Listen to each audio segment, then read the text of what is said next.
Maligayang pagbabalik sa Rai Movie Recaps. Narito na naman po tayo para sa isa na namang magandang pelikula na pinamagatang Hive na napalabas noong 2026. Kaya't ano pa ang ating hinihintay? Sit back, enjoy and relax love you. Nagsimula ang kwento natin kay Sasha, isang Latina na babae mula sa mahirap pero mapagmahal na pamilya.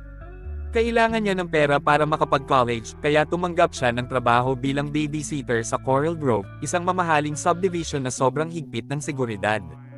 Bago siya umalis, binigyan siya ng puppy niya ng isang supot ng candy mula sa kanilang bayan. Kinakabahan si Sasha, pero sobrang laki ng bayad sa trabaho. Talagang malaki. Habang papunta siya roon, may isa pang babysitter na tumatakbo para iligtas ang sarili niya. Hawak-hawak niya ang tiyan niyang duguan. Nadapa siya sa isang sanga at dali-daling sinubukang kunin ang nahulog niyang bag. Bigla siyang binangga ng isang bata at hinampas sa ulo. Kinulong siya ng mga bata sa umiikot na merry-go-round. Naiipit ang paa niya at nabali ng tuluyan. Doon mismo siya namatay habang duguan.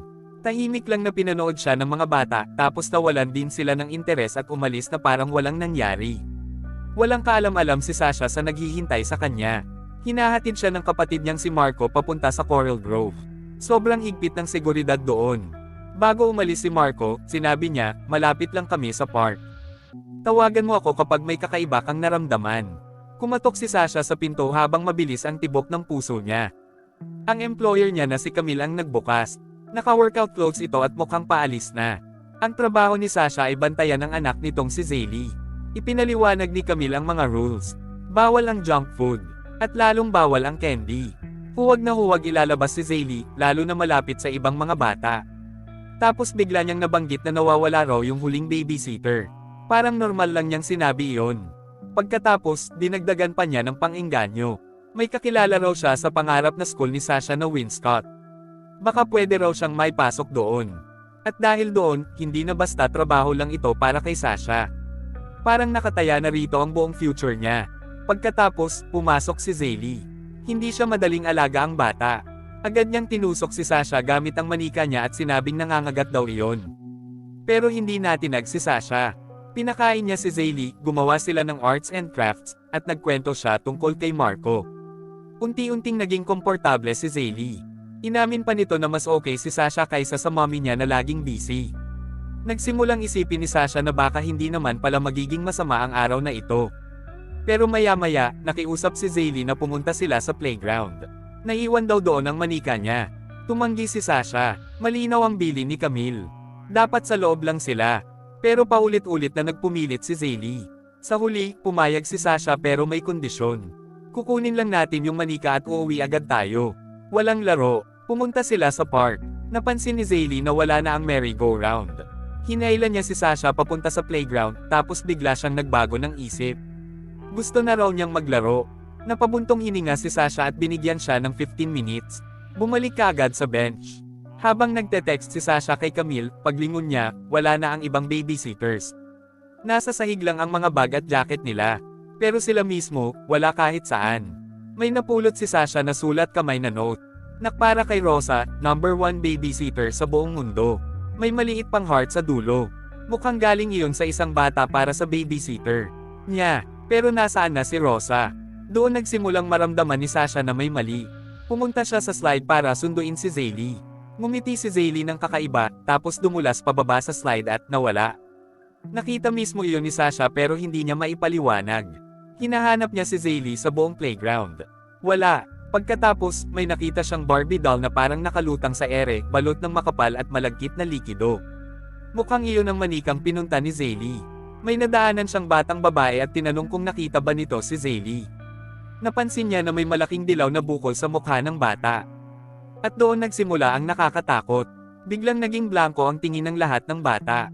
Sabay-sabay silang gumalaw. Nakatitig silang lahat kay Sasha habang dahan-daang lumalapit. Natarante si Sasha at mabilis na tumakbo palabas ng playground. At bigla na lang bumalik sa normal ang mga bata. Nagtatawanan ulit sila at naglalaro na parang walang nangyari. Biglang nag-vibrate ang phone ni Sasha. Message iyon galing kay Zaylee. Natatakot ako. Tulungan mo ako. Tinanong ni Sasha kung nasaan siya. Sagot ni Zaylee, nawawala raw siya. Pagkatapos, may voice message. Mahina at putol-putol ang boses. Miss Sasha, nahihilo ako, sobrang dilim dito. Hindi pwedeng mawala ang batang binabantayan niya sa unang araw pa lang. Kaya nilunok niya ang takot niya at bumalik sa playground. Matanda siya, mga bata lang naman ang nasa paligid. Narinig niya ang boses ni Zaylee mula sa loob ng slide. Tumakbo siya papunta roon, pero walang tao. At muli, sabay-sabay na tumingin sa kanya ang lahat ng bata. Mula sa loob ng slide, may tumugtog na nursery rhyme. Biglang may humila kay Sasha mula sa likod.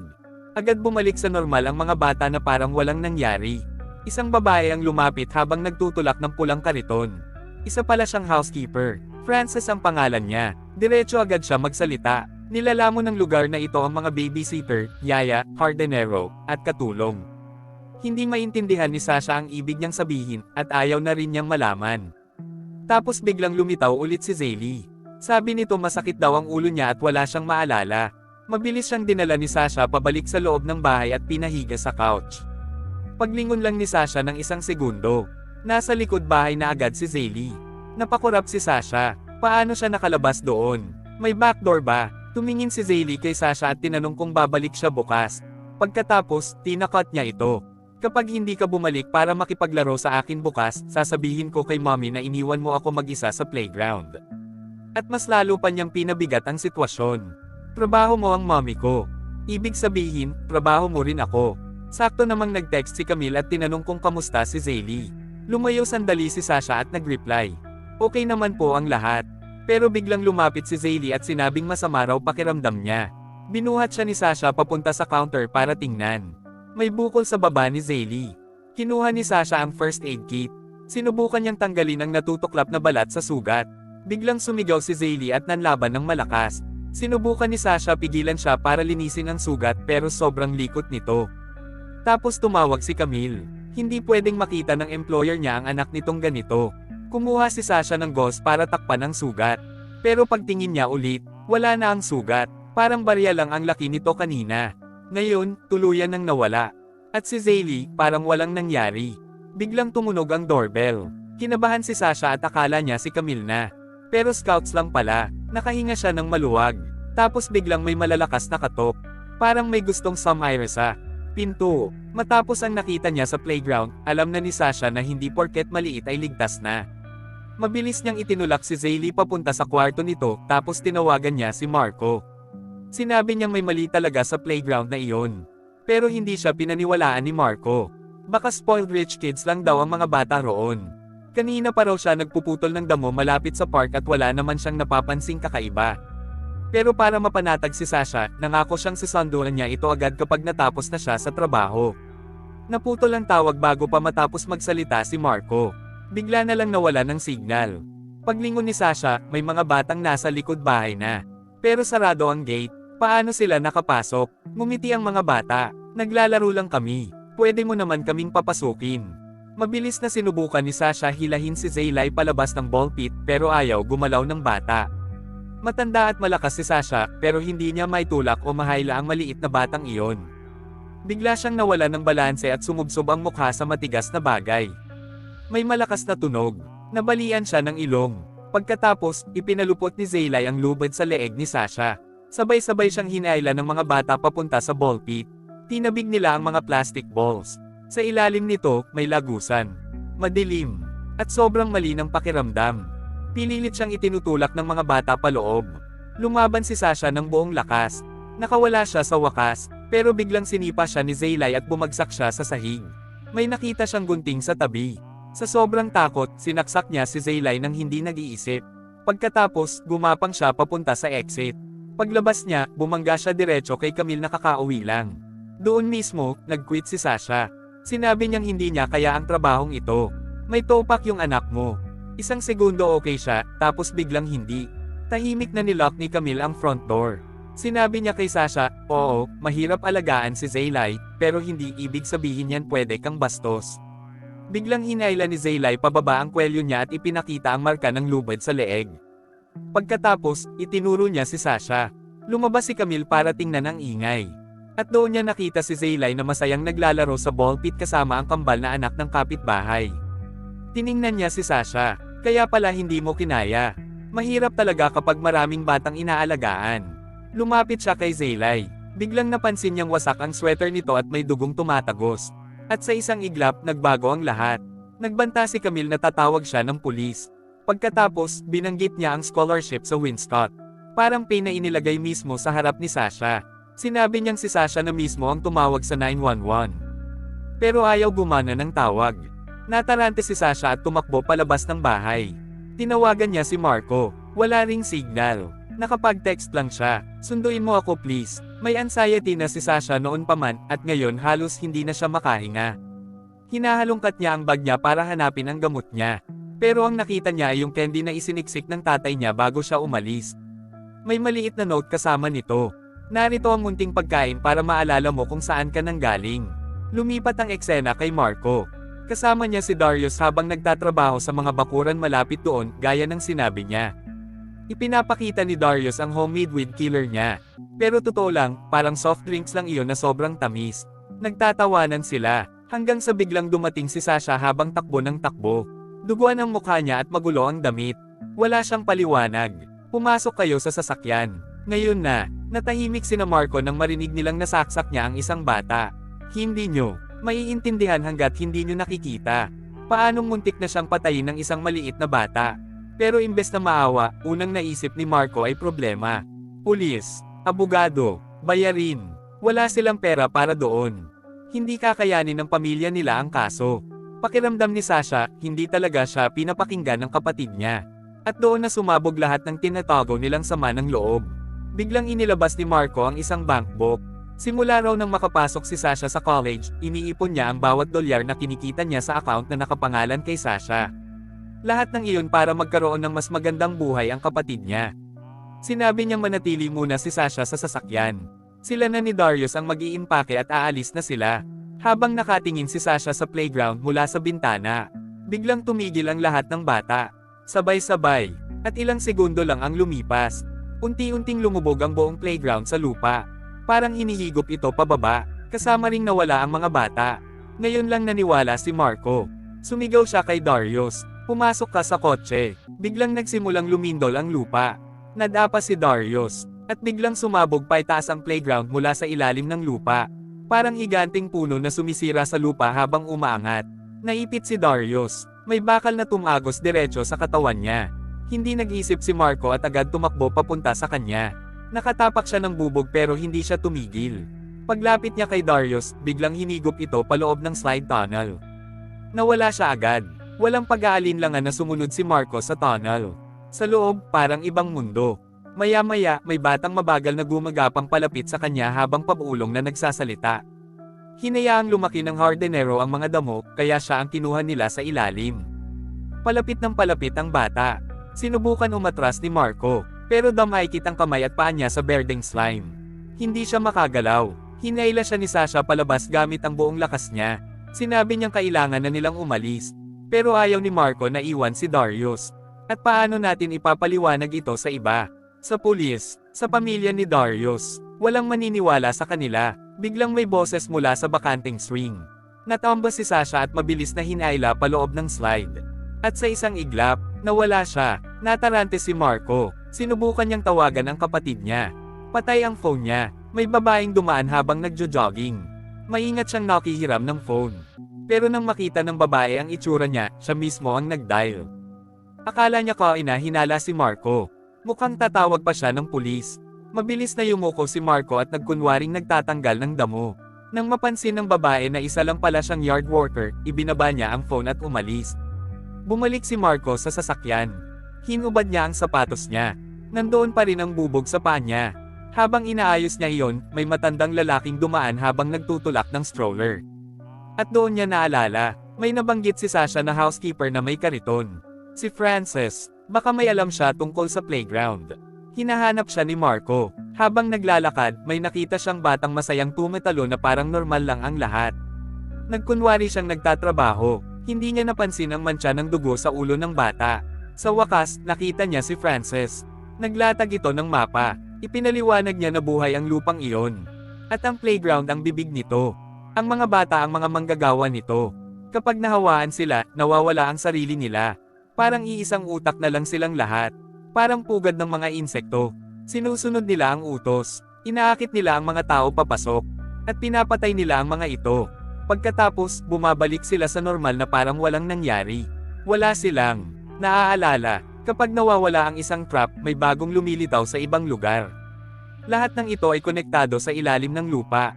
Parang kolonya ng langgam. Kaya may tunnel na biglang lumitaw sa likod bahay ni Zaylay.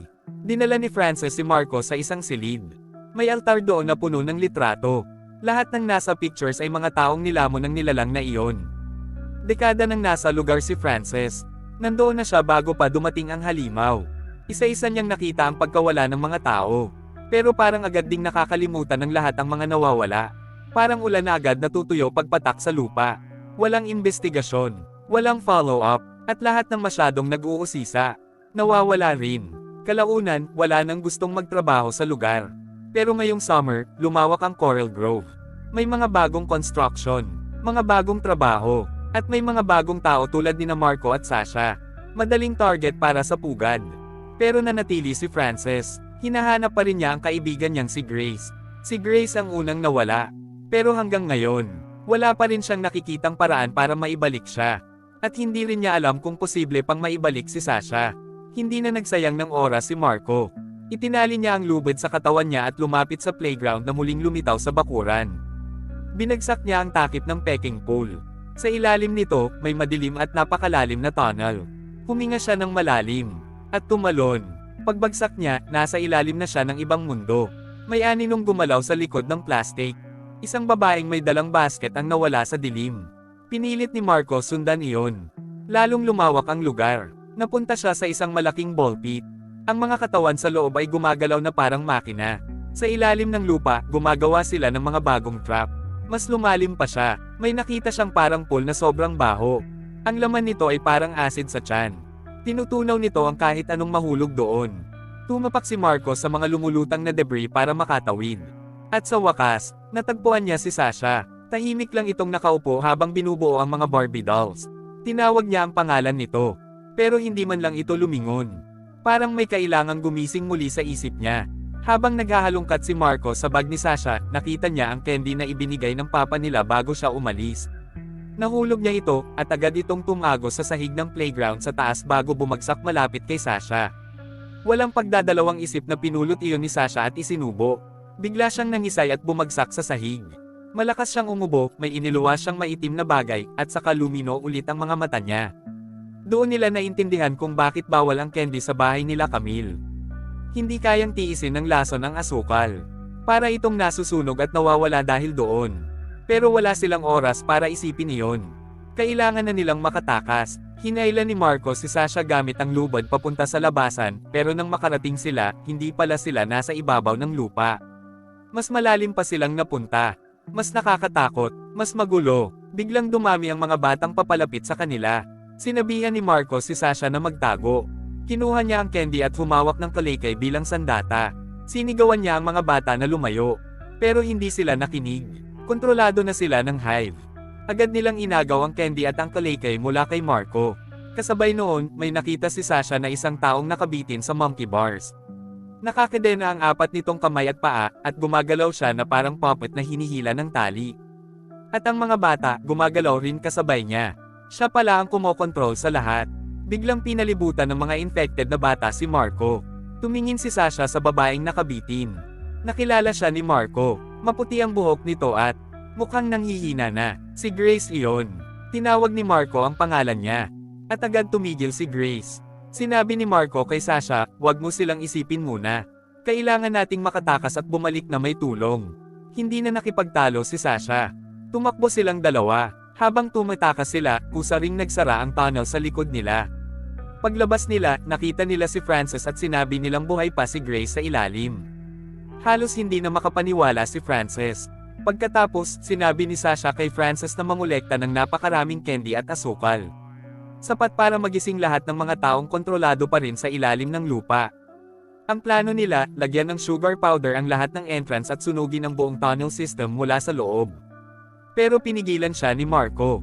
Hindi ba pwedeng humingi tayo ng tulong sa mga magulang? Tanong niya. Umiling si Frances. Karamihan daw sa mga matatanda roon ay descendants ng infected. Nasa dugo na nila ang hive. Kaya hindi nila napapansin na may mali. At hindi nila iyon mapapansin kailanman. Ibig sabihin, silang tatlo lang ang maglalaban. Kailangan nilang hanapin lahat ng entrance sa ilalim ng neighborhood nang sila-sila lang. Pero biglang dumating si Camille habang pinag-uusapan nila iyon. Galit nitong pinapagsabihan si Sasha at gustong mag-sorry siya kay Zaylee. Bago pa makakilos si Sasha, inagaw ni Zaylee ang timba ng sugar powder. At biglang nagsimulang mangisay si Camille. Tama si Frances, infected din pala ang mga matatanda. Sabay-sabay nilang ikiniling ang mga ulo nila habang dahan-daang pinapalibutan si Sasha. Pagkatapos, sabay-sabay silang sumugod at hinayla siya pababa. Agad naghagi si Marco ng sugar powder sa kanila. Bumagsak ang mga infected. Hinayla niya si Sasha at tumakbo silang dalawa. Pero makalipas lang ang ilang segundo, tumayo ulit ang mga infected. Nahuli nila si Marco at kinaladkad papunta sa siso. Sa ilalim nito, may matutulis na bakal. Kapag bumagsak iyon sa kanya, katapusan na niya. Sumigaw si Marco kay Sasha para humingi ng tulong. Kasabay noon, sinakal ni Camille si Sasha mula sa likod. Habang papalapit naman si Zaylee na may hawak na gunting. Nagkatinginan sila sa gitna ng kaguluhan. At biglang bumagsak ang siso sa paa ni Marco. Tumulusok ang bakal sa bukong-bukong niya. Napasigaw siya sa sobrang sakit. Sigaw niya kay Sasha, kunin mo yung weed killer sa kotse.